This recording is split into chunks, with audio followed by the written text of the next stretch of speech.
জনে এসছে, আমরা তো সারপ্রাইজ পুরো। Thank you happy birthday. Good morning সবাইকে। একটা ঝকঝকে তকতকে আমার মেয়ের বার্থডে স্পেশাল মিনি ব্লগ নিয়ে তোমাদের সবার সামনে আবার হাজির হয়ে গেলাম। কাল রাতে আমার দেওর আর আমার যা এসে একটা দারুণ সারপ্রাইজ দিল আমার মেয়েকে। সেটা কি যদি জানতে হয় তাহলে অবশ্যই স্কিপ না করে ভিডিওটা লাস্ট অবধি দেখতে থেকো। তো দেখো, এটা কিন্তু কাল রাতের ঘটনা। রাত্রেবেলা আমি একদমই জানতাম না যে আমার যা আর আমার দেওর আসছে আমাদের বাড়িতে, কিন্তু আমার বর জানতো। তো কী করেছে, আগে থেকে চাবিটা আমাদের ব্যাগে ঝুলিয়ে দিয়েছিল। তো এই দেখো, তো ওরা তো চলে এসেছিলো, আমরা তো একদম সারপ্রাইজ। বিশেষ করে তো আমার মেয়ে তো ভীষণ সারপ্রাইজ হয়ে গেছিলো। ও তো ভাবতেই পারছিল না যে ও কাকিয়া কাকান ওর সামনে এসে বসে আসে।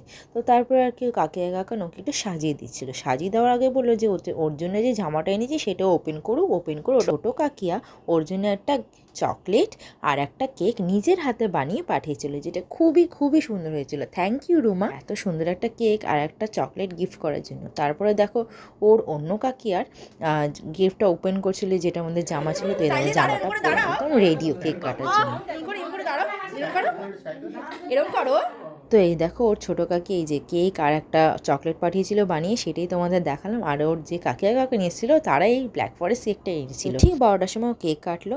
Happy birthday mamma, many many happy returns of the day. মানুষের মতন মানুষ ও মা, তোমরা সবাই ওকে আশীর্বাদ করো ও যেন ভালো মানুষ হতে পারে। তারপরে ও ছোটো কাকিয়ার কেকটাও কাটলো, তারপরে আবার কাকান কাকিয়া যে কেকটা এনেছিল সেটাও কাটলো। তারপরে চলে এলো সবাইকে খাওয়ানোর পালা।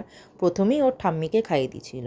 আচ্ছা, আমাকে আগেই বলে দিই ওর ঠাম্মা দাদুও কিন্তু এসেছিলো বার্থডে সেলিব্রেট করার জন্যে স্পেশালি। তো ঠাম্মা দাদুকে খাইয়ে, আমাকে খাইয়ে, ওর বাবাকে খাওয়ালো, ওর কাকান কাকিয়াকে খাওয়ালো। তো ও তো ভীষণ ভীষণ খুশি হয়ে গেছিলো কালকে। সত্যি বলতে এতটা খুশি আমি কি কখনো দেখিনি। থ্যাংক ইউ পাপি আর সুব্রত এতটা সুন্দর একটা সারপ্রাইজ দেওয়ার জন্য। তারপরে আর কি কেক কাটিং হয়ে গেল। কেক কাটিং হওয়ার পর আমার মেয়ের তো আর তর্স হয়েছিল না, ওর কাকিয়া কাকান আর একটা গিফট এনেছে, ওটা ওপেন করে বলে। তো দেখো ওপেন করার পর কি সুন্দর একটা পেন্সিল বক্স দিয়েছে ওকে। দেখো তার মধ্যে সব রকম সব কিছু ছিল। তো তারপরে আর কি আমার যাওয়ার দেওয়ার চলে গেল বাড়ির পথে।